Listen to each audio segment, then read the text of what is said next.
Loaded Sport. Does he sit second, then? No, I don't think he does. I think Kevin Keegan probably sits second. Oh God, what a scandal. Austin Eckler versus the Cards. Go and fuck the lot of you. I think Tom Naylor's going to be the nailed-on holding midfielder, so it's just who goes... Unbelievable. He's not even realised he said it.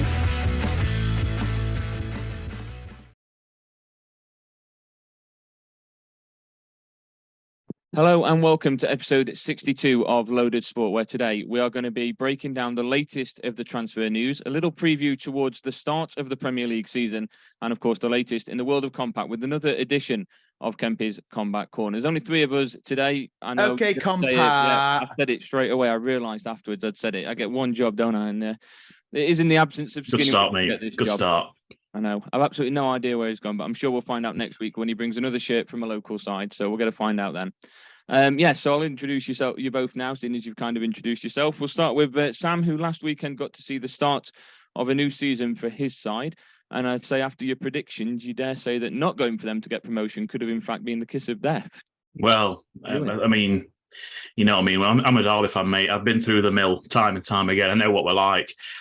I know Kempy put a bet on them, and they didn't disappoint in the way they always disappoint. So never ever back Derby. It's the one golden rule in all of sport. And yeah, shit, mate. To be fair, we actually we're probably the better side for I'd probably say 75 minutes of the game, but two absolute fucking howlers to concede, and it is what it is. But yeah, in your intro, mate, did something happen to your eyesight? You went pure David Blunkett. You were like just fucking looking everywhere, but down the set forward and centre. Are you all right, mate? I'm just checking in on you.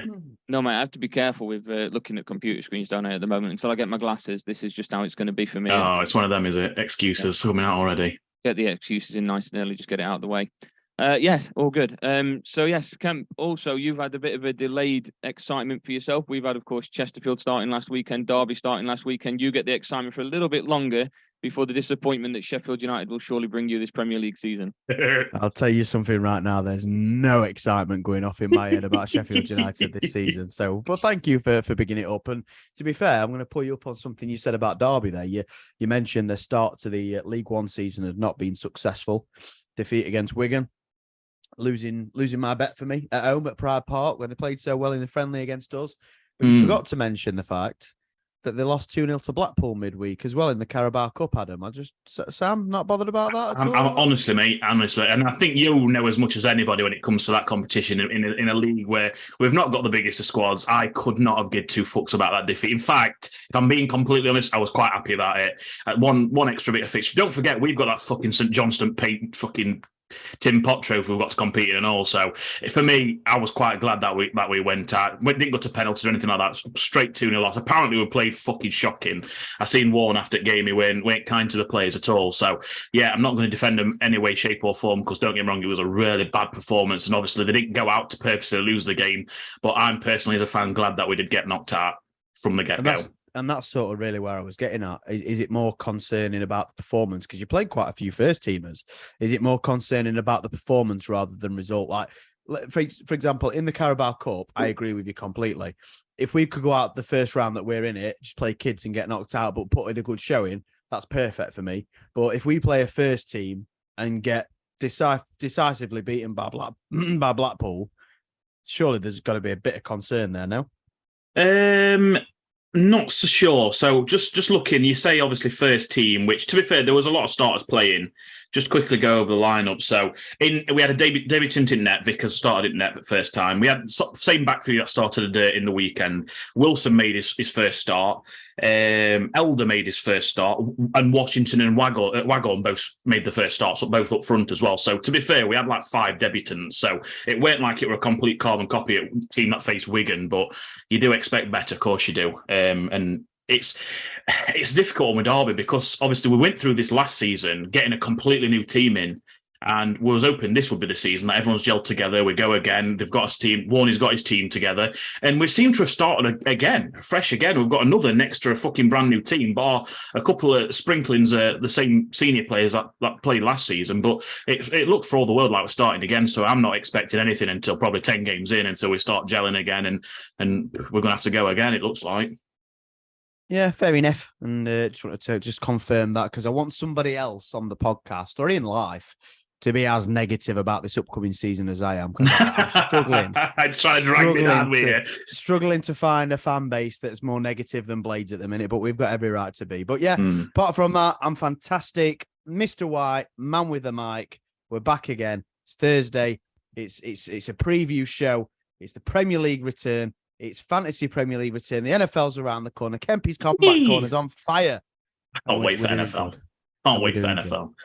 What an extended intro this has been, by the way. A little deep dive into Derby as we go. Aggy, how you doing, mate? You all right? I am, mate. Yeah, we got a nice win at the weekend, even though we made it hard work for ourselves. So yeah, that's always good. And of course, I'm going away tomorrow, so looking forward to being away for a nice little 10-day break as opposed to the usual 7 days that I get to go for. So it's a good chunk. That is very good chunk. I think the nice weather's come just at the right time. So a lot for me to look forward to. We will kick things off by talking about the Premier League and one person in particular that we've spoken a little bit about over the course of the summer and potential landing spots for him. It looks like a deal has finally been agreed between the two clubs as Bayern Munich and Spurs have come to an agreement that could see the departure of Harry Kane from the Premier League throughout this transfer window. So, Sam, I'll come to you first. I know we talk a lot about me being, the old-fashioned, the dinosaur of the group in terms of Big time. And of course, me not wanting Alan Shearer's record to be broken. Harry Kane's now in this. Does he need to break the record and stay in the Premier League, or do you think it's a case of go to Bayern and win some trophies? Because he's not going to win them at Spurs, is he? It's, you know what? It's a fucking very, very split, controversial question you just asked me there. The reason being, obviously, I do most of the let's say Twitter, it's X now, innit? I do know most of the posts on X, our platform there. And I put the post out today. What should he do? Stay for the goals and get the record, or leave and get the trophies? It was 50-50, dead straight down the middle with about 14, 15 votes. So yeah, that just shows you how split this question is. For me personally, straight down the middle. How can there have been 15? Sorry, it was 14. You're right.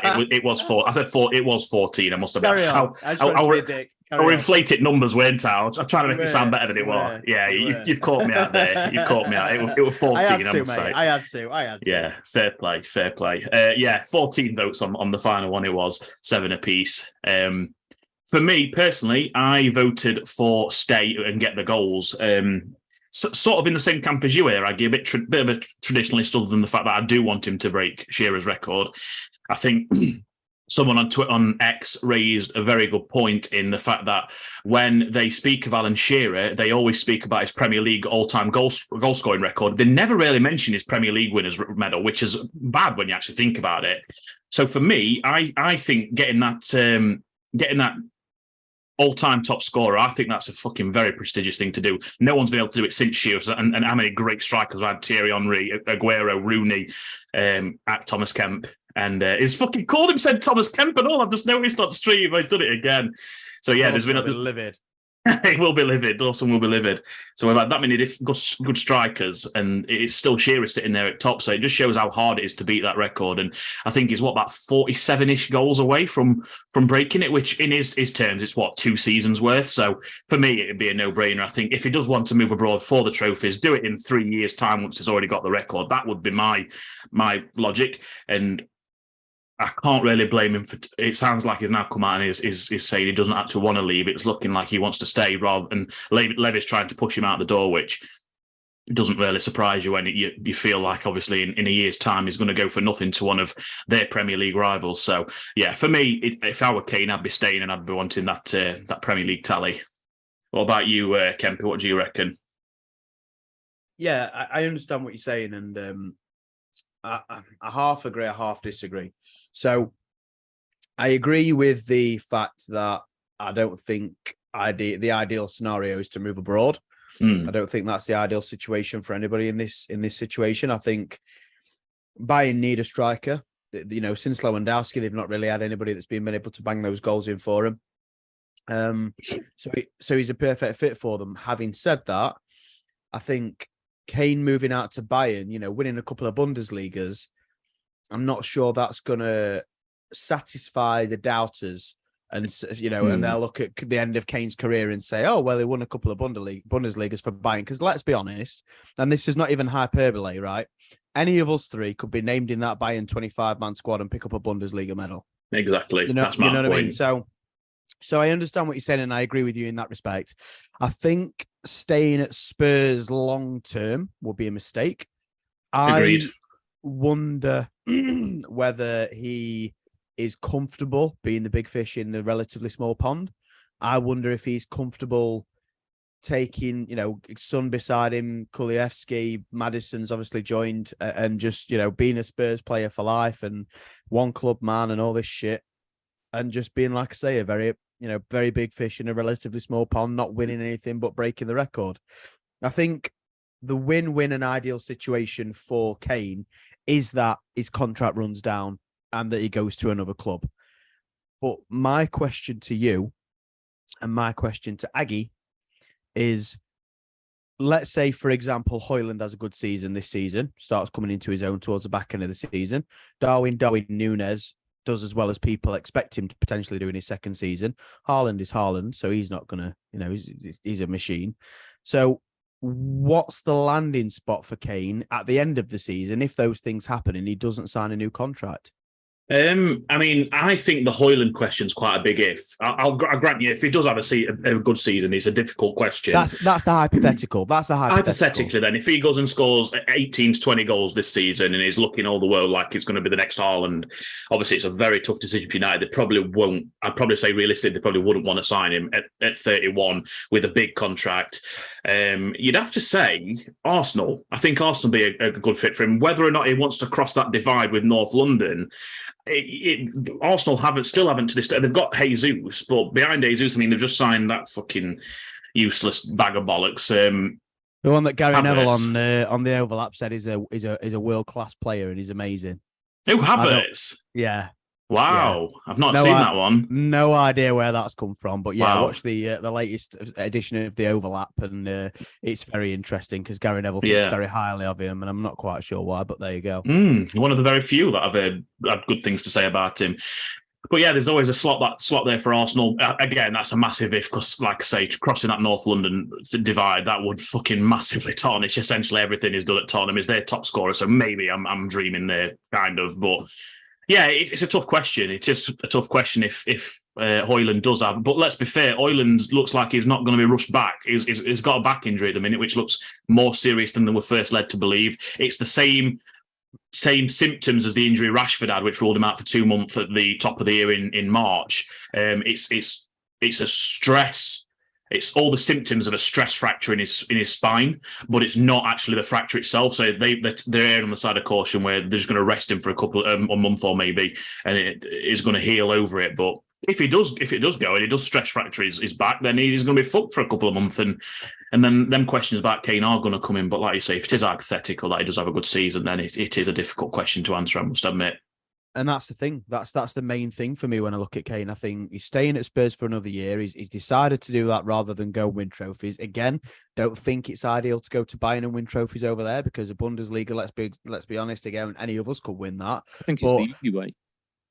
I think he's playing with fire if he doesn't, though. That's the problem. I think if he says, I'm staying at Spurs, I'm going to let my contract run down, and then I'm going to go somewhere at the end of the season, like Sam's just said, if Højlund gets 15 goals and it looks like he's really coming on strong at the end of the season, I'm sorry, Sam, but I couldn't disagree more. He ain't going to Arsenal. No, you're probably right. Yeah, you're right there. Chelsea, they've Chelsea's. I think Chelsea probably could. But what do you think to Newcastle? Well, you could, but you look at Chelsea, and then you look at the financial fair play. You look at how much money they spent. Look at how many wages they've got going out. They've brought Nicholas Jackson in. They've paid a fortune for him. Are they going to give up on him after one season? Yeah, I could see it. Could you? Chelsea's also Chelsea Spurs, and the Chelsea Spurs rivalry is pretty big as well. So yeah, not quite as big as Arsenal. I just don't see it. I think he is playing with fire a little bit, not deciding to go.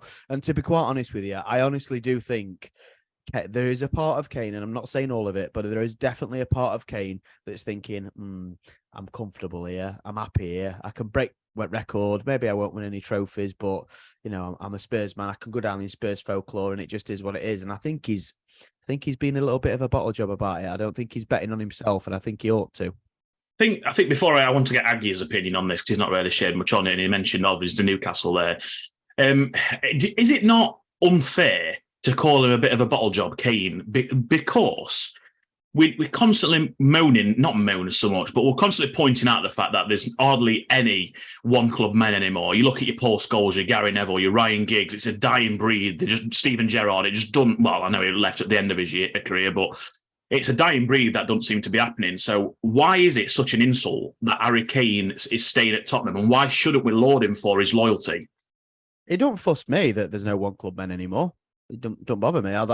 Again, Aggy, traditionalist, probably really winds him He's up. fucking definitely loving probably one really club gets, man. probably really gets his goat that there's no one club men anymore. But I think the game's changed. You know, you're not going to get a class of 92 that are going to stay there till the end of the career. You know, Man United were so dominant. They were a dominant force. There were no reason for Gary Neville, Paul Scholes, Ryan Giggs. There was no reason for them to leave. Why were they going to leave? They were winning Premier Leagues pretty much every other season. They'd got a chance in Europe every other season. You know, they had no reason to leave. They were getting paid a lot. They were looking after the family. They were local lads. Fair enough. With Kane, it depends on Kane is getting paid a lot. Oh yeah, absolutely. But I'm saying all those other factors are involved as well. But you've got to look at things and you've got to say, right, does Harry Kane have the ambition to win? Does he have the ambition to win trophies, win leagues, you know, create a legacy for himself as a trophy winner and not just somebody that can't get the job done? Because while that fucking PE teacher's in charge, he's not winning up with England. We know that. So if he stays at Spurs, who are also bottle jobs when it comes to trophies, you know, they've not won a trophy in 15 years now, and that was a League Cup, right? Then you look at Kane and you think, well, are you motivated to win trophies? Do you want it? Do you want it really bad? Because at the minute, if you're deciding you want to stay with Spurs, especially if you sign a new contract with Spurs, to me, that doesn't indicate that you want to win trophies, because Spurs, as they've shown to us, quite happy winning Champions League every season and keeping that financial train rolling. So I wonder where his intentions are. Adam, like Sam's just said, you mentioned Newcastle there as a potential landing spot. I don't see that happening in the way that Newcastle are doing their business, but what are your thoughts on, I know you want Kane to stay, you've already said that, but what are your thoughts on the entire situation and what we've said so far? I think taking the trip to Bayern is going to be like the easy way to win trophies, like we've already said. And if he's going to actually cement a legacy, he's going to need to do something like break Alan Shearer's record, as much as it hurts me to say that. I think the ship has sailed in many of the Premier League teams that did once have an interest in him, the likes of Chelsea. Of course, City was rumoured to at one point before they got Haaland.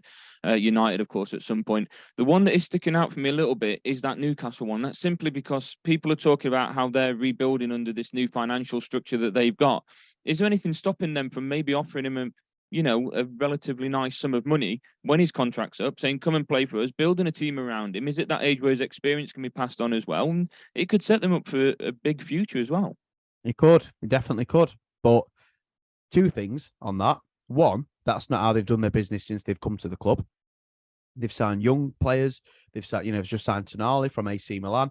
They've signed players with a really high ceiling and for a fairly low fee. Yes, they won't have to spend anything on his transfer, but his contract will be the biggest in the Premier League if Newcastle sign him. There's no getting away from that.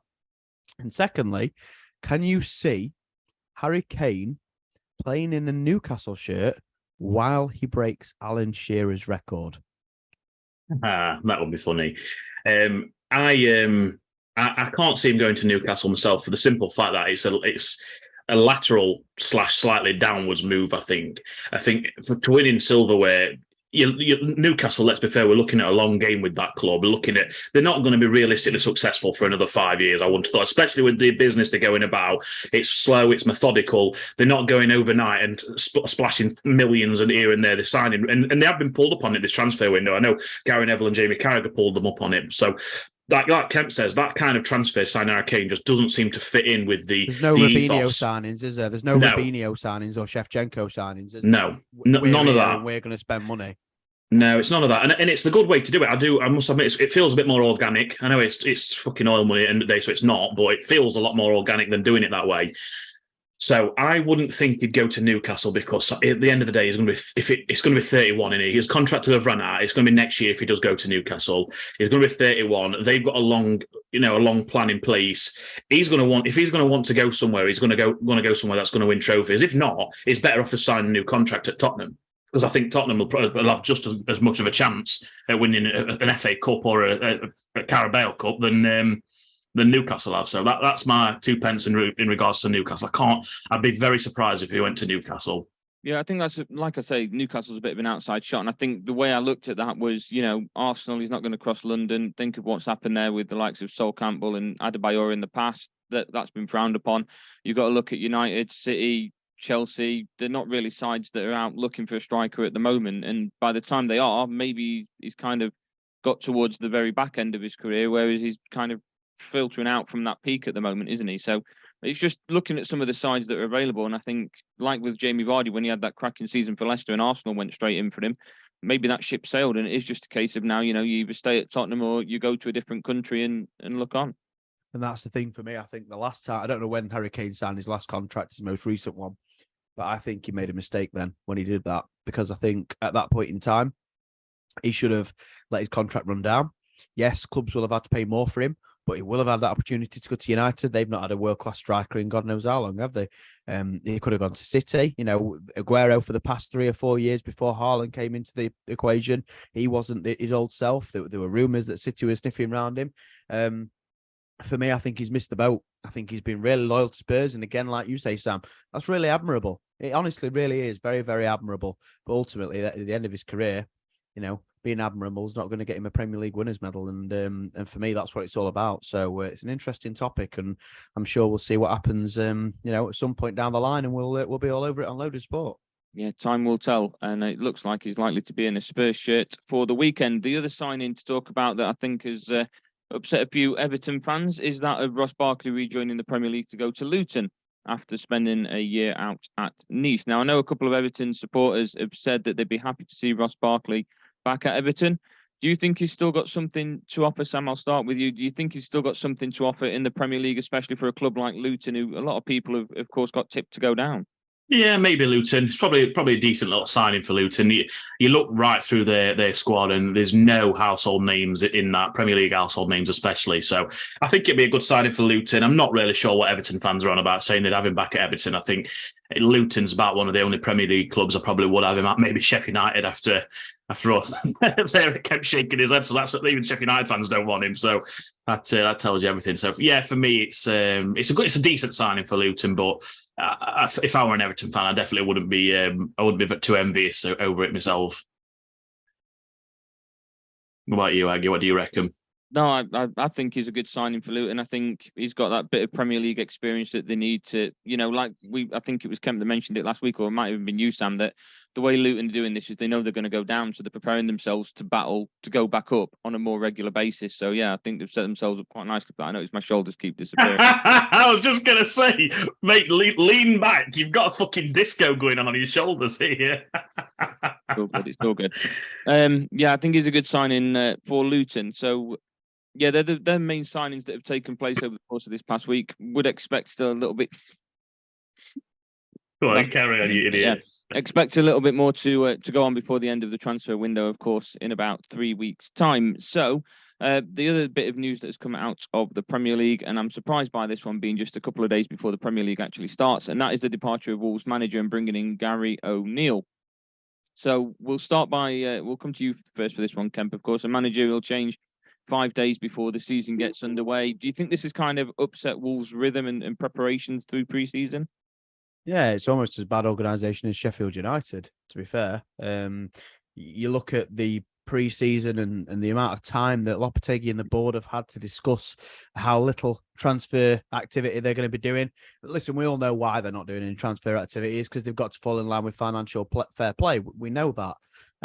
But the problem is that, you have that conversation at the start of the window, don't you? You say, right, Julian, this is the amount of money that you're going to have to spend. Are you happy with that? And he's going to, and the figure is naught. And he's going to say, well, no, I'm not happy with that. And it's like, right, okay, well, off you go. You don't fit into our plans. You don't fit into our project. Let's bring somebody in who's going to be accepting of that. Gary O'Neill's going to be accepting of that because, he wants a job in Premier League and nobody else is going to give it him at this point in time.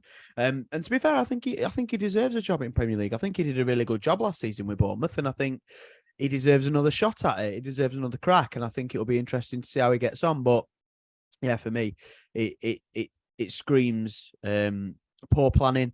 And that's something I know a lot about in recent times with my football club. But it seems like as well that they're a little bit all over the shop. And before the start of the season, I thought, right, there'll probably be about 7 or 8 teams that will be in like a mini group at bottom of league, all just sort of trying to survive. And Wolves were in that little mini group. But I think after the last couple of weeks, I think that little mini group's changed into even a smaller mini group, where I think Luton, Sheffield United and Wolves will really, really be cut off from the pack. And I think they are now after this outcome, losing a lot of key players, Ruben Neves, etc. And now losing a manager like Lopetegui, who did all right for him last season. I think it's doomed them back to the Championship, unfortunately for them. Yeah, I'm not going to touch on that Wolves subject too much because you pretty much covered exactly my opinion on that. So I am just going to come straight back to you, Kemp, and I'm just going to ask, mate, what the fuck is going on with your lot at the minute? Dawson, I know Dawson wanted us to broach this question, and again, it's one of them times where I wish you could get recording off-camera moments because Kemp's currently got his head in his hand right now. Dawson wanted us to ask on air what's going on with your club. Come on, because we've had a boatload of we had an exodus on site on players leaving the club, top players as well, who got you where you are now. And then all of a sudden we're getting these news coming out that the bonuses haven't been paid for the promotion bonus from last year. So, mate, just enlighten us. What the fuck is happening with your lot? I wish I could tell you. I wish I could tell you. I wish I knew. Yeah, it's extremely worrying, isn't it? It's extremely worrying going into a Premier League season and having your 4 best players that played for you to get you promoted, McAtee, Doyle, Bergen and Jai, they've gone. They've all gone, before the start of the season. It's scary. We have made a signing, Vinicius Souza, a really, really good defensive midfielder by all accounts, but it's worrying. It's not feeling good to be a Blade at the minute. I'm not going to lie to you. That's crazy, by the way. Let me just stop you there. That's crazy. You've just come up. You're about to hit your first, Premier League season again. Not the first in a while, like Dawson thought, first in a long time. But yeah, you'd think you'd be buzzing, wouldn't you? You're ready for the season. Yeah. You've got your season ticket. You're going at weekend. Palace at home. Nice winnable game. And you look down, aren't you? You look fucking down. Yeah, Sheffield United are really putting me through the ringer, mate. They really are. No, it's just worrying, mate. It really is. And I was speaking to my dad about it earlier. Obviously, Big Blade as well is where I get it from. Cheers, Dad. I couldn't be a Man United fan, could I? I talked to my dad about it earlier, and I sort of said, we've got to look at it this way. We're going to see some really good quality players at Bramall Lane this year. None of them are going to play for us, but we're going to see some good quality. But so the Prince Abdullah, who's our chairman, said at the start of last season, I think it was, or it might have even been season before, I'm going to run this like a business. I'm not going to put in what we're not getting out. I'm not going to prop you up. I'm not going to try and, get involved as an owner. I don't know anything about football, so I'm running it as a business and you do what you want. We were close to going into administration for unpaid things. We had a transfer embargo for a short amount of time. We had to did some really, really good business on the cheap. And Hodzic, right centre back. Again, Doyle and McAtee from Man City on loan. Really, really good business that got us up. And Jai through the youth academy, signed him when he was a really young kid. Sander Berg signed him while we were back in the Premier League, while the Prince was splashing his cash. So, we had those good bits of business done that managed to get us back up to the Premier League. And part of the reason we could do that was the parachute payments from when we got relegated. The problem is that the poor planning and the foresight that we would get promoted has come back to bite us on the arse. I don't think we ever thought we'd actually get promoted. I think that's the problem. I think we thought we'll get close, we'll get playoffs, and Jai will leave, Berg will leave, and then we'll just be kind of mid-table championship fodder fit until Prince sells the club. And Jai turned out to be better than we could have ever expected. McAtee and Doyle. McAtee's going to be pushing Man City first team next season. Let me tell you, he's that good. Doyle's a really good player as well. Signed some really good players. Got some, Have they kept him then, City? Yeah, they're not loaned him back out. Nope. That says everything, doesn't it? He's going to be featuring, mate. Let me tell you, he's a fantastic player. But yeah, it's just poor planning. We've not tied these players down to new contracts, thinking that we're going to get promoted into Premier League. And the vast majority of our players are out of contract at end of season, and that's the problem. If your players are out of contract at end of season, you got to sell them. Because if you don't sell them, then you're going to lose them for free. If we get relegated back into Championship, losing Jai for free, lose Berg for free, lose all these players for free, we are fucked. Like, we are fucked. So we've made a bit of money. We've made a bit of cash off these player sales. And Jai's one is 20 mil after all add-ons and stuff. Burgers, I think it was 12, was it? 12 mil. Yeah, so, we've like got so 30 mil to reinvest into the squad. And to be fair, Heckingbottom, our manager, has said that the Prince has told him that we will be reinvesting all of that back into the first squad. That's good. That's good. So that's good. But it's just the timing. That's the problem. It's the timing. If this had all happened at the start of the transfer window, when Jai had gone and Berg had gone at the start of the transfer window, I'd be like, fuck, that's bad. But we've got a few months to be able to recruit the replacements. And Hecky's transfer business in the past has always been really good. So I've got no problem with that. But it's the timing. We've got Crystal Palace this weekend. We've lost Njai, we've lost Berg, we've lost Owen, we've lost McAtee. Yes, we've made a couple of signings, but it's worrying, mate. And to answer your question and to come back round to the start of what's happening at Sheffield United Football Club, I don't know, but I hope we can sort it soon because I'm fucking shitting myself. God bless you. That's in it. What difference a week makes. The excitement that Kemp had last week is completely. I know our fucking bold prediction was to stay up. It is fucking bold. No, that's bolder than me. It's getting bolder by the week, isn't it? Fucking not off. We sound Vinicius Souza though, so it's all right. Not that Vinicius, is it? The other one. Yeah, no, I don't know. Probably his brother. Never picked up football in his life. Right, let's move on before we conclude the talking about football segment. And it's something that, Sam, you and I have spoken about a little bit during the week while we'll talk about the Women's World Cup. And that is the differences with VAR at the Women's World Cup to what is currently being used in the men's game, either in the Premier League or international competitions as well. And that is the microphone, of course, the mic'd up officials, where if a VAR decision's being made, they then explain it to the people inside the stadium. VAR has been around now for enough years to be able to move on to the next stage across all levels of the sport, isn't it? If VAR is being used in the Premier League, we should now be able to have the mic'd up officials. Yeah. Absolutely, mate. Yeah, of course. No, it's an interesting subject because, like you say, all the referees seem mic'd up now in this World Cup. And don't get me wrong, I am all for that. Get it in like rugby union. We're on the same level as the referee. We know what the thinking is. We know what the thought process and logic is. But we don't. That's the thing. They've mic'd themselves up to tell us the decision that we can already see around the stadium, which has big fucking projector screens that say VAR decision, no penalty, VAR decision, penalty, VAR decision, potential offside.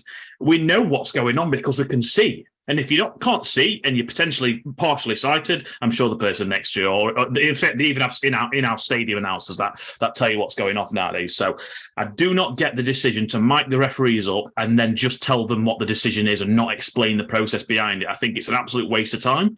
I think if they're going to get them mic'd up, again, which I am for, get them to explain the logic, get them to explain the defender has caught the last man on the ankle, he's gone down, and therefore I'm awarding a penalty. It's something as simple as that. It takes 10 seconds just to explain yourself, and then the fans will think, all right, fair enough, there's a bit of logic to it. Whereas at the minute, just to mic yourself up and just say it is a penalty, VAR decision, it is a penalty, I just think it's an absolute waste of time. What do you reckon, or have I just completely took the words out of your mouth? No, I agree. I think it adds extra pressure and maybe unnecessary scrutiny on the officials as well at the moment because they're making those decisions with the assistance of VAR. But like you've already said, they're not really explaining or able to explain. There's all this talk about, respect the officials and players do it as well. And now, obviously, at the lower levels, we've seen sin bins, people getting booked just for talking back to the referee. But sometimes you can imagine that some of those conversations are literally, why have you made that decision? And the referee is outright refusing to explain themselves. So I think whilst there is that we do need to respect the referees because it is the toughest job in football, and that goes without saying. That whilst we are respecting the referees and the officials, we also need a little bit of give back from them. And if it does mean miking up, the officials to say, look, he's caught the back of the ankle, that's a penalty, or he's caught the hand there, that kind of thing, it changes perspectives, doesn't it? And like exactly with supporters looking out on it, knowing what the decision is, knowing why the decision has been made, I think would change a lot of people's opinions and maybe reduce the amount of stress and pressure that is put on officials. Was it not? We saw an official towards the back end of last season attacked after a decision that was made. Is that correct? Yeah. I can't remember the exact incident or which ground it was at, but yeah. That happens at all levels. It happens up and down. Mitrovic, wasn't it? Oh, Man United, Fulham, right? There was a supporter as well, wasn't there? Was there a support after a cup final? Was that not? Was it not? No idea. I'm not sure. All I remember is Mitrovic giving the referee a little shove. It wasn't a Di Canio shove, but just a little tap, and then obviously he got a fair ban for it. I'm not sure. I'm just checking it up now to see if who it was that was, but I'm sure there was somebody that was attacked after Europa League final. It was Anthony Taylor. Yeah, it was the Roma fans, wasn't it? After the Europa League final, they tried to attack him in airport on his way home, didn't they? But yeah, I think more the worse than that, and that is bad. Obviously, that's terrible and it's not acceptable. But I think Mitrovic on the pitch shoving the referee as well is equally something that we need to be considered and thinking about. Absolutely. Happens at all levels, doesn't it? And it should be stamped out as early as grassroots, people disrespecting the referee. But yeah, like you say, with this mic'd up thing, you open that if we get a bit more clarity on their thought process, then we're probably going to, respect the decision a little bit more. Definitely won't agree with it in all aspects. Don't get me wrong. I'm not saying that's going to be a thing, but yeah, you just think if you hear their logic behind it, it kind of sheds a bit more light and a bit more reason as to it. But again, that's what they're not doing at the minute. They're just getting the mic up for the Women's World Cup and they're just reading out a decision, what they've made and not the reason for it. So for me at the minute, what's currently in process in the Women's World Cup is a waste of time. If they're going to do it right, do it the whole 9 yards. But yeah, it's in its current state, it's not going to work for me. No, it helps when people sit there and think you've got that decision wrong anyway.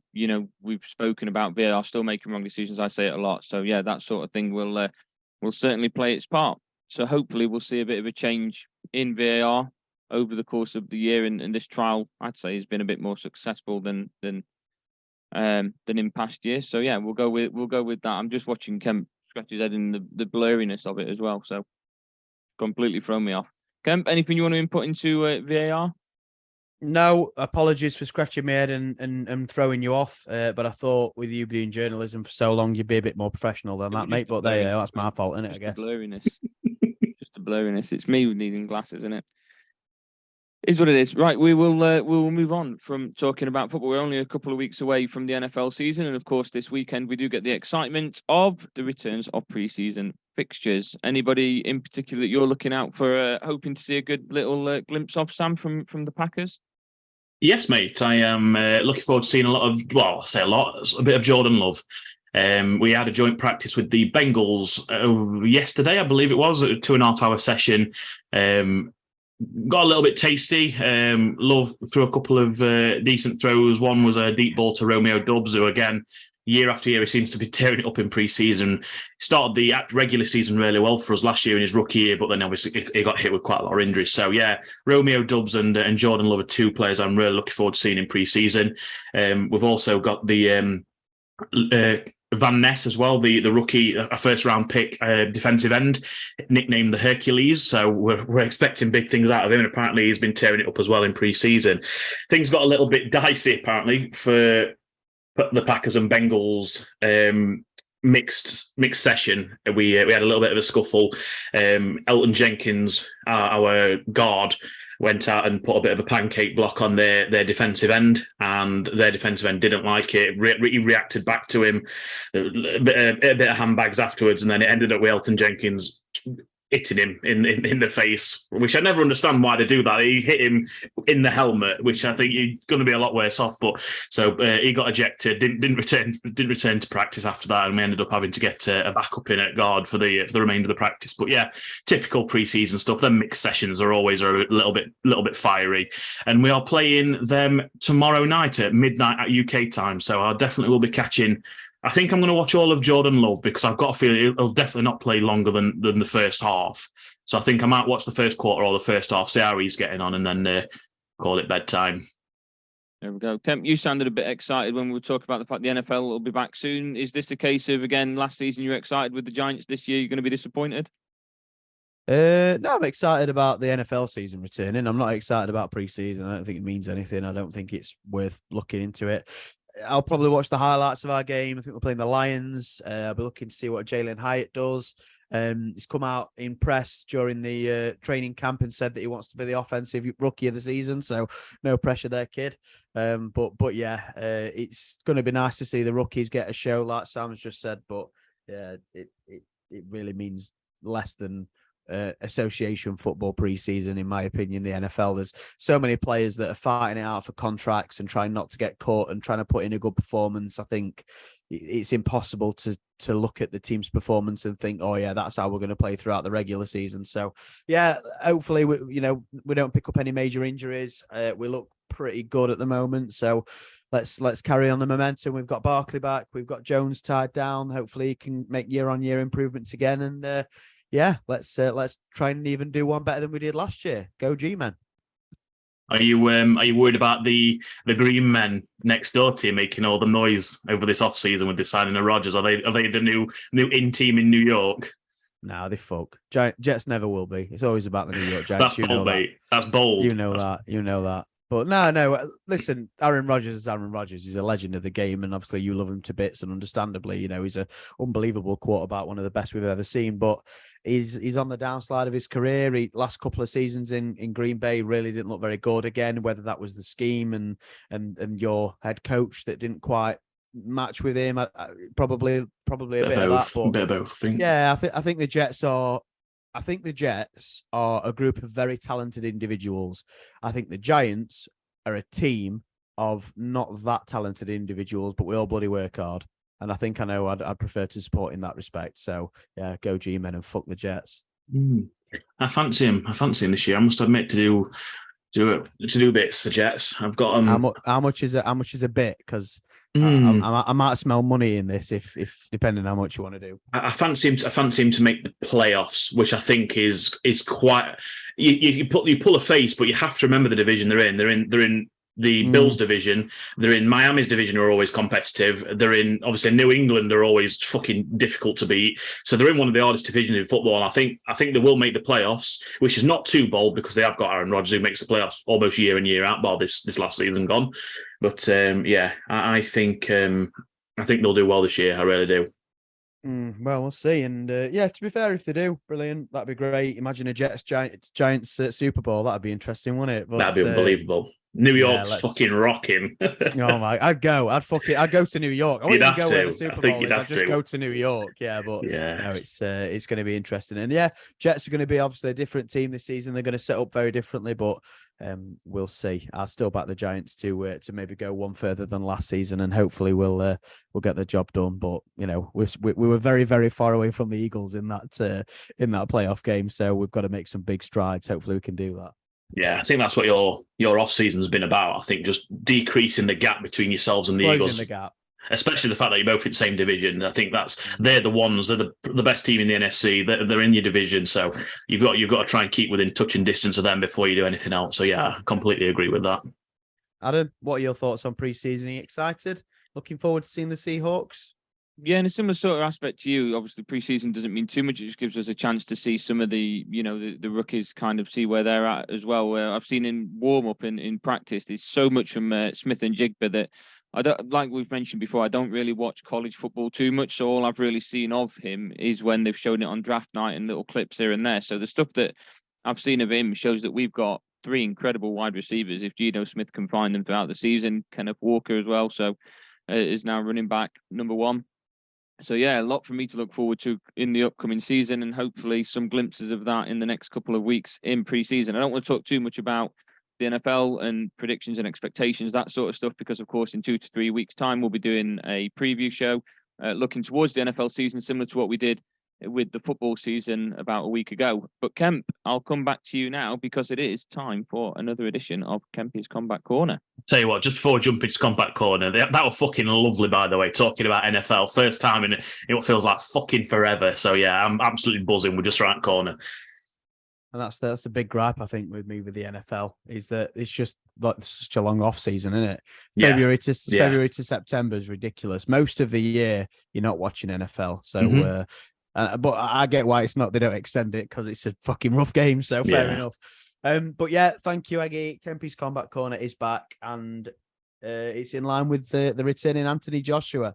He is fighting this weekend, originally slated to fight against Dillian White. That fight has now been pulled. Dillian White tested positive for a banned substance during his VADA testing and has been withdrawn from the fight. So has been replaced by Robert Helenius. Robert Helenius, in his most recent fight, and guess when that was, Sam? His most recent fight was last weekend. So he's fresh. I've seen Eddie Hearn. Yeah, I've seen Eddie Hearn talk about that. Yeah. Yeah. So he's coming off a win, 3-round win, a bit of a demolition job, but I'm sure he'll have been fighting a tomato can. But you've got to get the job done, and he did so. His fight before that was a very convincing knockout defeat to the former WBC champion of the world, Deontay Wilder, who may potentially be in attendance at the fight at the O2 Arena on Saturday night. With a potential fight in Saudi Arabia with Anthony Joshua on the horizon if he should win. It's going to be a very, very exciting night. And the reason I say that is because the final 4 fights of the evening are all heavyweight bouts. Johnny Fisher versus Harry Armstrong, Derek Chisora versus Gerald Washington, Filip Pergovic versus Dempsey McKean for the IBF mandatory shot against Alexander Usyk or Daniel Dubois, depending on who wins that fight. And then the main event, as I say, is Anthony Joshua against the late replacement in Robert Helenius. This is going to be a fantastic card for the casuals, and that's good because a lot of casual fans do come out to watch Anthony Joshua. He always draws numbers, no matter what you think to him, no matter what you think of his style. Me personally, I think he's very overrated and I think he's very robotic, but at the same time, he draws eyes to the sport and he's done a lot for British boxing. But this is a perfect card for somebody to watch if they want to stick something on and want to see knockouts, because I can pretty much guarantee there will be knockouts. Sam, as I said at the top of Kempy's combat corner there, Dillian Whyte was withdrawn from the fight due to testing positive for a banned substance under VADA testing. Yeah. They've got Robert Helenius in as a late replacement, not the most inspired of replacements because he's let's be honest, is nowhere near AJ's level, but they can only do so much, and that's what they've done. So yeah, how much do you think we're going to learn from this weekend, if anything at all? You know what? Actually, I think we've got potential to learn a bit on this weekend. Fully, we all expect AJ to go and win quite convincingly, but we also did this in his last fight, and I think in his last fight was another one of them fights where who was he fighting again? I can't remember his name. It were another. It's bad. It's so bad that we don't remember. I know. And this is the thing. I was at Bramall Lane at the weekend watching us get thrashed by Stuttgart, and I was listening to these two lads behind me in the queue for a pie, and they were talking about Anthony Joshua's last fight, and I couldn't fucking remember who it was. So yeah, you pull up a very, very good point there, and when you say his name, I'll be really pissed off. Yeah, it was a fight that we all fully expected him to win and win comfortably. And let's be fair, he didn't. It looked pretty poor in that fight. I know we're both, I think, scrambling now to Google. It's like Jermaine Franklin. Jermaine Franklin. Of course it was. That's the boy. And we all expected him to batter him, let's be fair, and it just didn't happen. It didn't happen at all, and we thought, hold on a minute, this is not the demolition job we thought it was going to be. So if it goes into this fight and it happens again, I'm thinking that Wilder fight, it's scaring me to death if I'm AJ. I know he's not the best boxer in the world, but he can definitely throw a punch, and AJ's had a little bit of a suspect chin in the past, so let's see. But yeah, it's an interesting fight. You can't fault Matchroom Boxing for this one at all. Eddie Hearn's had his hands tied. Let's be fair. He's dealt the hand. Playing the hand has been dealt. Is pulled someone in, and fair play to Helenius. He's coming in after this short notice, just off the back of his fight, and is willing to step in the ring with AJ. Obviously, he's going to have a decent payday from that. Probably the best he's ever had. But yeah, no, fair play to all parties for just cracking on with it. Fair play to AJ, because he could have quite easily just said, you know what, I've not trained for this guy, so I want to push it back a month or so. So yeah, I'm glad we've got a fight on. If the fight had been cancelled, it would have been an absolute disaster, especially for the heavyweight division. But yeah, you know what, mate? Of all the fights, I'm really looking forward to seeing Del Boy back in action. There's just something about him. That I just really fucking like. He's just like a. It's like just one of us, isn't he? He's just a fucking regular. It seems like a regular bloke off street and he can fucking pour in a good shift and all, bless him. Yeah, he's a character, is Derek Chisora, bless him, and he's still really having a good go at this late stage in his career. He commands a lot of money, Derek Chisora, but he does draw a lot of eyes to the sport. And he said he's even in the press conference. I don't know if you saw it the other day, but I didn't. He says things that he's not meant to say. He reveals secrets that he's not meant to reveal. He called Eddie Hearn out for not wanting to put him on the card and said, "Oh, the only reason I'm on the card is because the Saudis are paying me to be on the card," which is true. The Saudi Arabians are paying Derek Chisora to be on a Matchroom card because he's signed with Skills Challenge in Saudi Arabia because it's Derek Chisora, and of course he has. But yeah, no, he's a real good character. He's brilliant for British boxing. Listen, he's not in it to win world titles anymore. He's in it to have a dust up and to make some money. And I'm sure Derek Chisora will make good money from the fight, most definitely. But yeah, like you say there, Matchroom's hands were tied. They did what they had to do, and they did only what they could do. At this short notice, with Dillian Whyte being withdrawn from the fight, not sure as to why, not sure as to what substance he has been withdrawn for. Dillian Whyte will get his chance to prove his innocence, hopefully, with due process. He has denied it, hasn't he, as well, to be fair? Yeah, I mean, they all do, to be fair. They all do until, conclusive evidence comes out that they have been cheating. Lance Armstrong denied it for a very long time, didn't he? So, it's one of them where let's hope that Dillian Whyte, for British boxing, for his career, he can get back on track. You've seen Tyson Fury, Canelo Alvarez, they've both popped for, banned substances in the past, and they've come back to have, solid glittering careers. Dillian Whyte won't have that, but hopefully he can get back to, fighting in big events going forward. But Joshua, gun shy, robotic, a little bit slow, labored. Gun shy is probably the perfect description I've heard. It's not been the same Joshua that we saw beat Charles Martin. It's not been the same Joshua we saw fight Klitschko. It's not been the same Joshua that that Anthony Joshua who was on the rise, knocking everybody out, the exciting young British prospect that everybody saw. It's not been the same guy, and it's not been the same guy since he lost against Andy Ruiz in their first fight. Yes, he beat him in the second fight convincingly by a points decision, but then, had the fights with Usyk and got pretty much dominated both times. Did better in the second fight, but Usyk was just too good for him and got widely outpointed in that fight as well. And he was in trouble actually at the end of the first fight as well. But then came back against Jermaine Franklin, as you say, and won the fight comfortably. There's no question about that. Definitely won the fight comfortably. But I think what you were sort of referring to there is the performance. And against Jermaine Franklin, Jermaine Franklin's most recent fight to that was a loss against Dillian Whyte. So, he's not the top of the food chain. He's not even top 15, in my opinion. And AJ still couldn't get him out of there. And home turf, new trainer, you'd think he's really up for it, but doesn't want to put himself in harm's way. And that's the problem, is that, in boxing, when you're a heavyweight and you want to go for those knockouts, you need to put yourself in harm's way. To get yourself into a position where you're knocking people out, you need to be in a position where they can potentially knock you out as well. You need to be in range. And unfortunately with Joshua over the last few fights, as we've seen, is that he just hasn't been. And I think I agree with you in the sense that, if he boxes at Robert Helenius up and he, keeps him at range for 12 rounds and beats him up, that's great. Well done. But that still doesn't convince me that you can go toe-to-toe with Deontay Wilder. If he comes out and he looks like the AJ of old and he really presses the action and he knocks Helenius out in 3 rounds, then great. I'm all in. Bring on the Wilder fight. Get him in the ring and let's have a face-off, and brilliant. Yeah, do it. But if he doesn't do that, and if he can't get Helenius out of there, and God forbid if he loses, then, we're not in that same position. And to be fair, I don't think the appeal for Joshua Wilder will be anywhere near as big as it is if he does go in there and get the job done. I mentioned there that God forbid if he loses, Sam, but in the first Andy Ruiz fight, his original opponent, Jamel Miller, I think it is, Big Baby Miller, he got popped for steroids and was banned and was withdrawn from the fight on short notice. Andy Ruiz took the fight and knocked Joshua out. There is a similarity there, a big one. Is there any chance we could see a repeat of that and potentially the end of AJ's career on Saturday night? Well, at the end of the day, it's heavyweight boxing, so we all know there's a puncher's chance of that happening. I'm just checking the odds then, as you were saying that. Robert Helenius currently 9-1 to beat Anthony Joshua.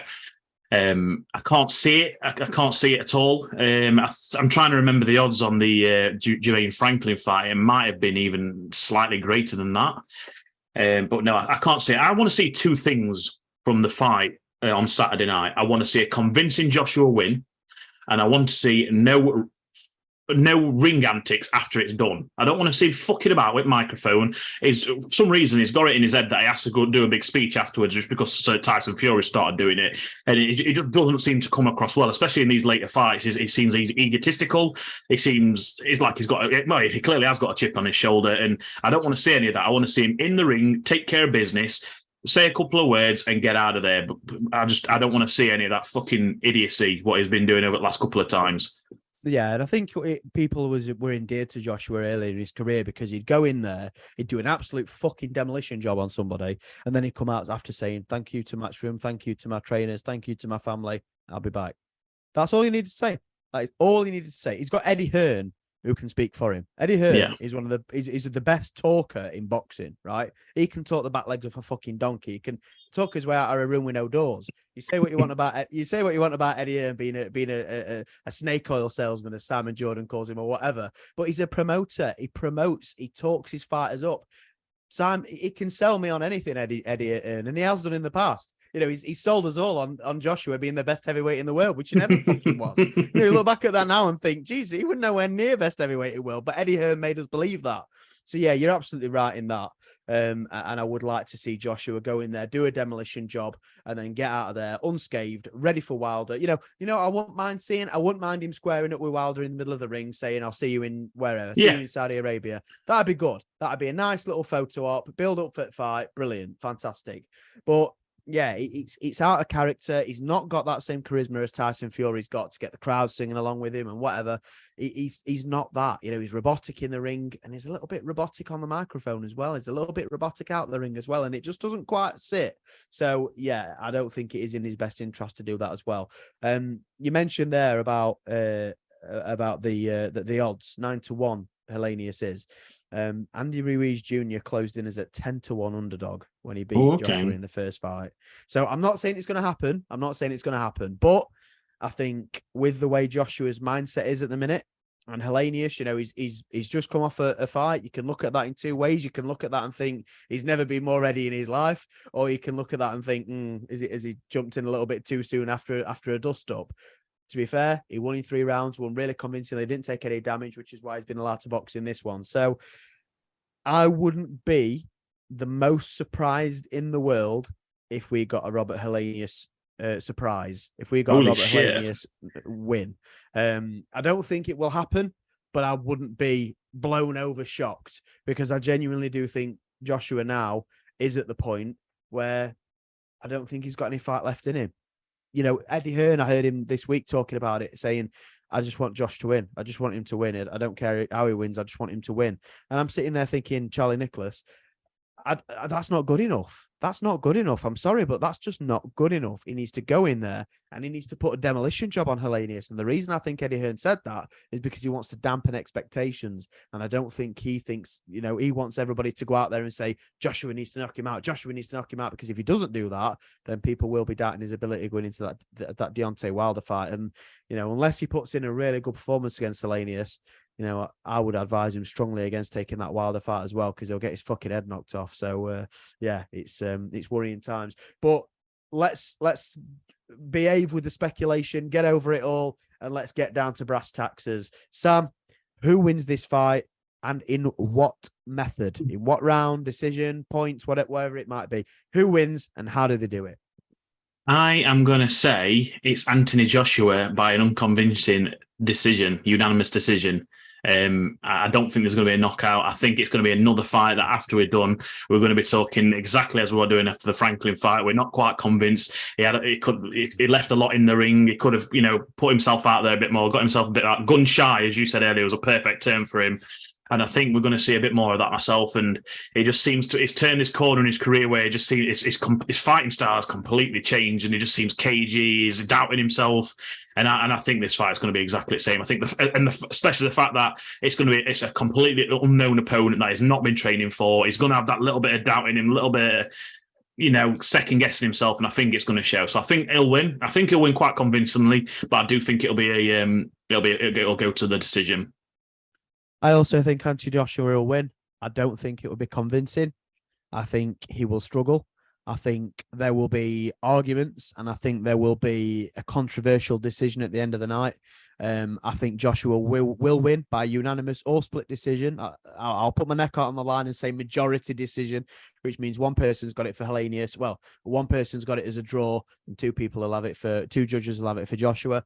But yeah, I think he'll struggle. I don't think he'll get into his rhythm. Hellenius he's a big lad. He's a really big boy, 6 foot odd. I think he's taller than Joshua, or just as tall. So he's not gonna, he's not gonna be able to box him at range like he did Ruiz or anything like that, or Franklin, because Franklin was much smaller as well. And like you say, Sam, that's the type of opponent he's been preparing for. Dillian White's a lot smaller than him. Robert Hellenius is a really, really big guy, good jab, got a bit of power behind him. I don't think he'll knock Joshua out, but I think Hellenius will have the better of it, and I think Anthony Joshua will win by a bit of a bullshit decision. And I think they may potentially have to pivot after the fight and potentially go back to White if he is found innocent, because I don't think it'll be convincing, and I don't think many people will be buying the Wilder fight afterwards. But there you go, Adam. I don't know if we rarely bring you in Kempy's combat corner. There's a reason for that, but Joshua, I know Anthony Joshua is a big draw, gets a lot of casual fans involved in fighting. Are you planning on watching the Joshua fight this weekend? And what do you think will happen if you are? I probably won't be, mate, but from what you guys have been saying, it's going to be a bit of a tough fight for Joshua. I do think he's going to edge it based on what you've been saying so far. But yeah, probably won't be watching it, I'm afraid. My knowledge isn't up there with what you guys know either, so. No, that's fair enough, and I thought that may be the case, but when there's a Joshua fight in, let's try and get everybody involved, because that's the one that people are most likely going to be watching. Just looking at the stats there, Kemp, before you carry on, mate. Anthony Joshua 6'6", Hellenius 6'6.5", so nothing in it. Reach though, Joshua does slightly have him there. Joshua 82-inch reach, whereas Hellenius has a 79-inch reach. So there's not a deal in it between them both. So yeah, like you say, completely different style of fight to that he has been preparing for, which is going to cause him some issues, I think. Yeah, and I think, you know what, Dillian White was a really good opponent for him because he's a little bit donk. He'll come straight forward. He's there to be hit, but you can also outbox him as well quite easily. And Fury did that for the first 5-6 rounds, or however long they fought for. So I think Joshua would have been able to outbox White pretty convincingly. Probably been in trouble a couple of times, but get the job done and do it quite convincingly. Like I say though, with Hellenius, don't think he's as good as a fighter as Dillian White is. But he's big, he's long, he's rangy, he's taller than Joshua. Completely different opponent than what he's been preparing for. So, we're looking forward to that. We're also looking forward to Derek Chisora, as you say there, Sam. We're looking forward to Johnny Fisher. I don't know if you've seen Big John Fisher on Instagram with his Chinese takeaways, Abosh. He's on there as well. He's on the card, is Johnny Fisher.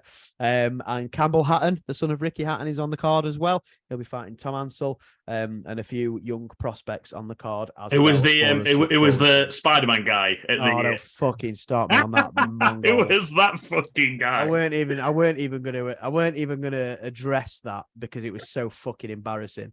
I think, and oh God, I need to make sure that I get this right because I don't want to. It was Brandon Scott, right? This guy, I think he may have been brought in at fairly short notice. I'm not quite sure. Very short notice. I think Matchroom have just signed him. I think.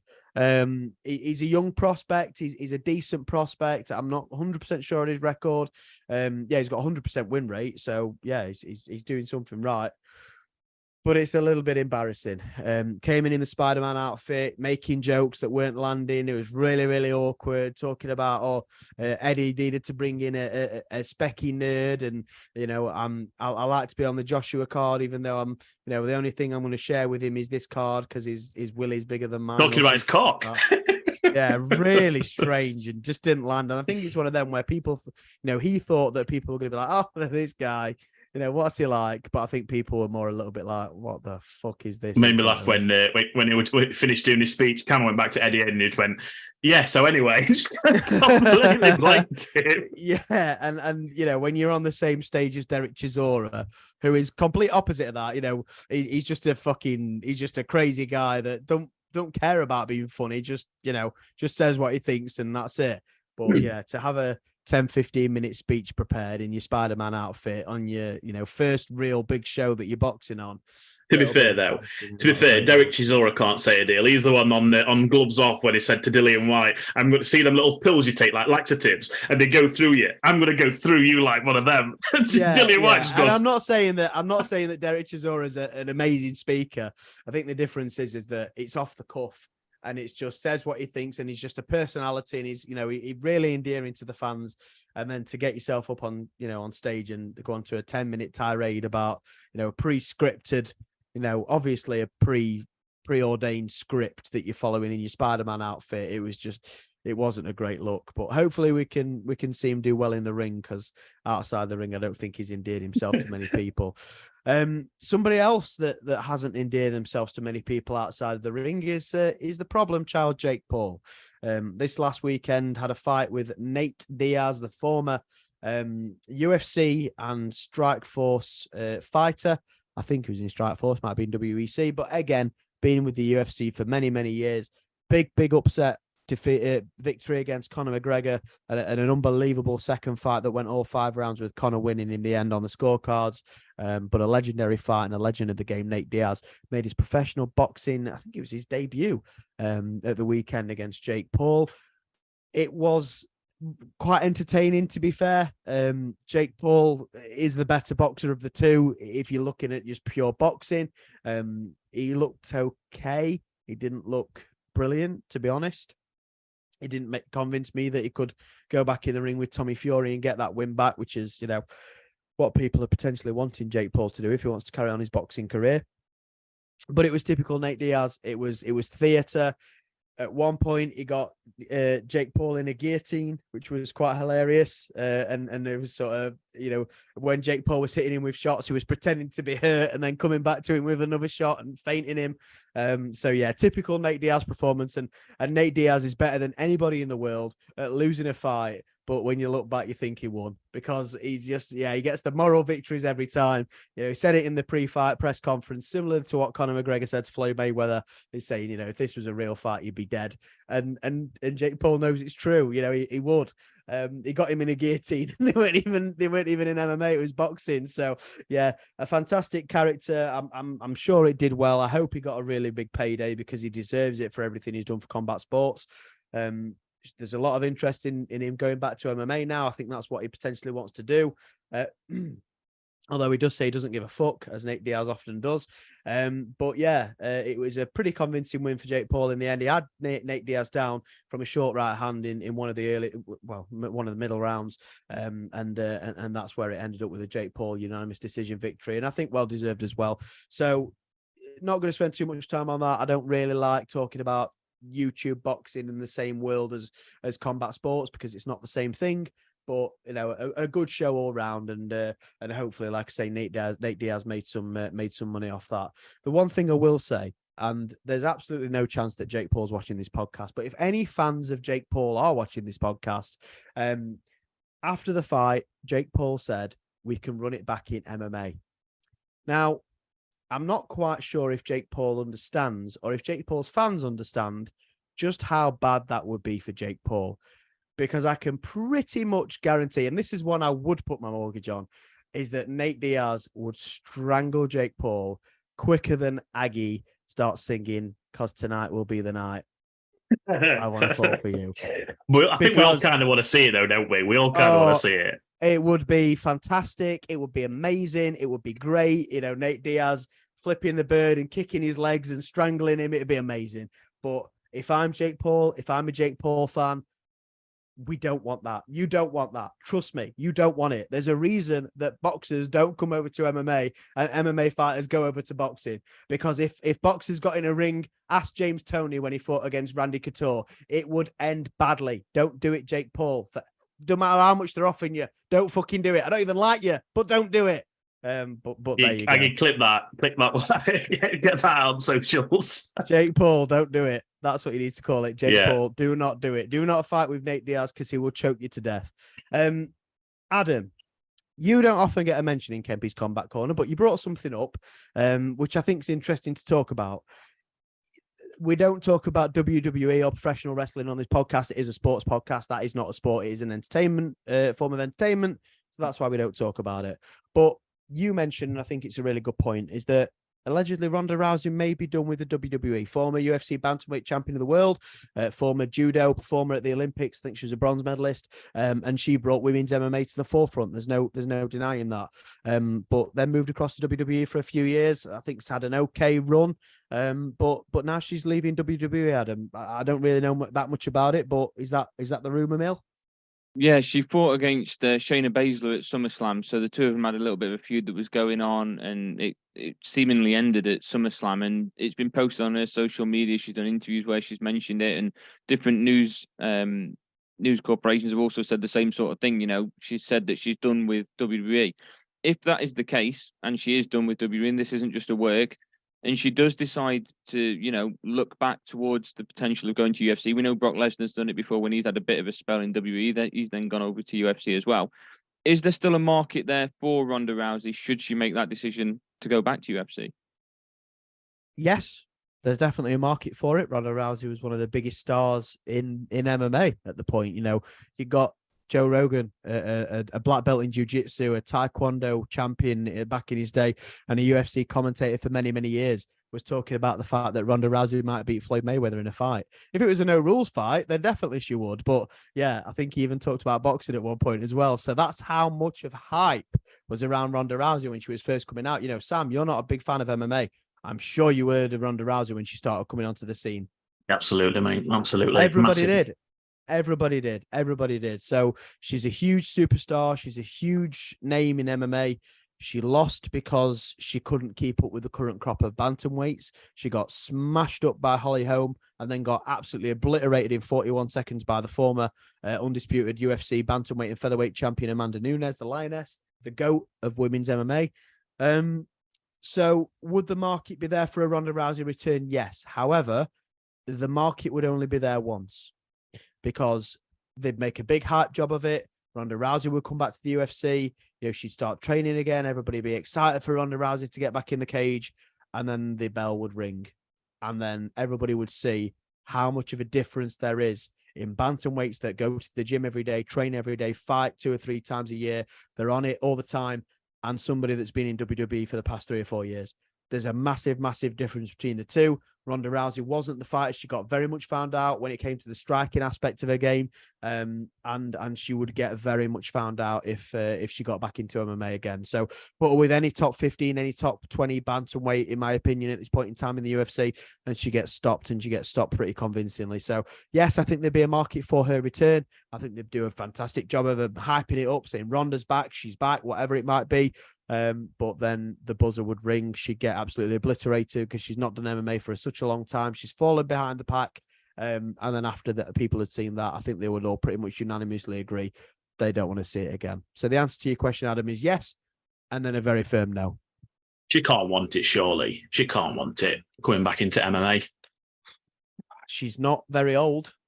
She's still very young. Yes, she's a mum. Yes, she's got things that she wants to do, but she always wanted to be in the WWE. She's done that. She wanted to be an MMA champion. She's done that. She's still only 36. She's, really, really young in that respect. What else is she going to do? She's somebody that for the past 15 years, even longer, has been at the forefront of combat sports and entertainment. She could do acting. She wasn't great in The Expendables. Where does she go if she doesn't do that? Does she just sit on the farm with Big Trav and just chill? Or there's always media, isn't there? There's always like punditry and things like that she could go into potentially. I think that's probably the more realistic. I don't think there's any. I can't see any world in which she'd want to come back to MMA other than a payday, which I never said quite a. I can't think of the word I'm looking for, but yeah, let's not forget them last 2 fights. Like you say, the Holly Holm fight and then the one after that, they were fucking devastating for her. And that was when she was relatively at the top of her game. She's had a couple of years off. She's going to come back. She's going to be nowhere near at the level when she got her arse kicked then. So I think she'd be absolutely fucking bonkers to take that fight, unless it's a fight that's going to be steady for her to get back into the octagon. Who knows? Yeah. And that doesn't exist in the UFC. That doesn't exist. You can't come back into the UFC and just fight a tomato can. There aren't tomato cans in the UFC. That's why I love it. Apart from CM Punk, who was there for a couple of fights. You're not going to. I've got him on my shirt as well. That's not very good to say. You've not got those boxers that, they just come off the street for a payday. They don't exist in the UFC. To get into the UFC as an organization, you need to have got some good wins. You need to have something about you. And every single bantamweight in the UFC signed to the UFC right now, in my opinion, will beat Ronda Rousey. So should she come back? No. Will she come back? I don't know. She's a fierce competitor. She was in the Olympics, like I say, wrestling from a very young age. She was an MMA champion. She went to WWE. People say, oh, it's not a competitive sport, WWE. It fucking is. You're competing to be the most entertaining. You're competing to be the top of the card and get paid the most money.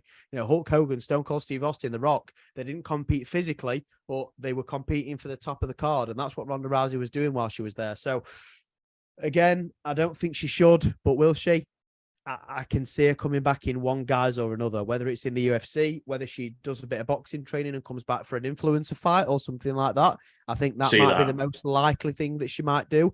I think if you put a gun to my head now and say, what's next for Ronda Rousey? I'd say an exhibition boxing match against somebody, one of these influencers like, El Brook or Jake Paul. Like that. Yeah, Jake Paul.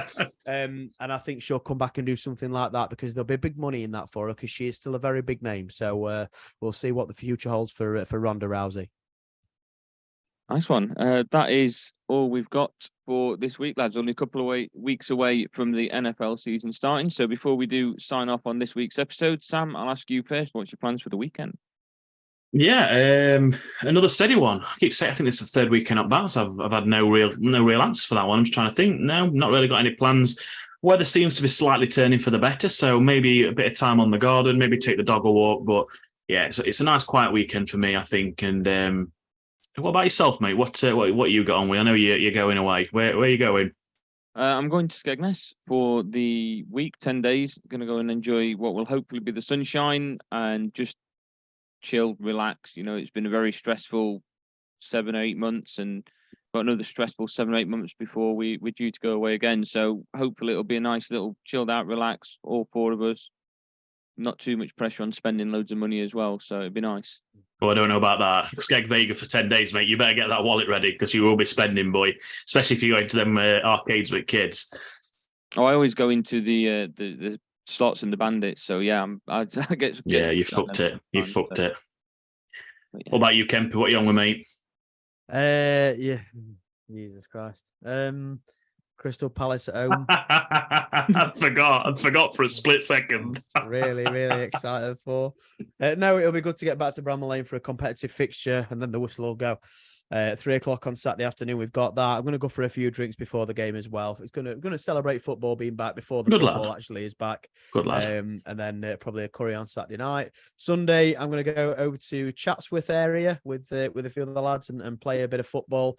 Play football on Wednesday night and played pretty well, to be fair. So scored a corner and genuinely leaped out of the water like a salmon. You asked Liam about it; it was fantastic. Nice. And then controversy for the first goal. Don't ask Tina about that one. So yeah, I played really well. I got the bug for it again, and even toying with the idea of potentially getting myself stripping for a Sunday league team. Oh, nice. Go on, boy. I don't know. It's the thing is, if I do that, it'll be football on Saturday and it'll be football on Sunday. Busy. Weekend gone. So not much time for golf, not much time for spending with my partner. So yeah, not sure about that one, but yeah, it's going to be a good weekend off football. It's going to be football related, but I'm looking forward to getting back into it. So here's to the weekend. And before we do jet off onto our weekends, I am going to run through the social medias as best as I possibly can. If you have listened to the podcast and enjoyed it, it's loaded_sport on Instagram, loaded sport on TikTok, loaded sport on Twitter. If you go onto Facebook and type loaded sport, we're also on there as well.